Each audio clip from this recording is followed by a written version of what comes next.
Kegiatan lanjut yang kegiatan-kegiatan yang kemarin yang teratasi itu contoh untuk program kita utama program jalan kemarin untuk Batu Merah kemarin kita pakai spot untuk benahi lubang-lubang.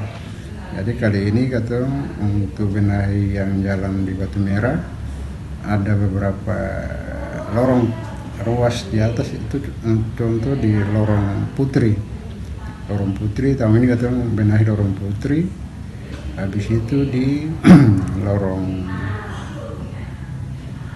apa yang baku depan lorong Batu Tagepe,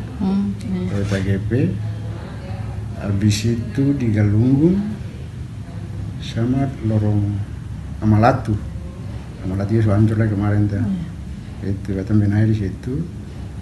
Sedangkan untuk itu juga untuk Jalan Ema. Terima kasih sudah nonton. Jangan lupa like, subscribe, dan share ya.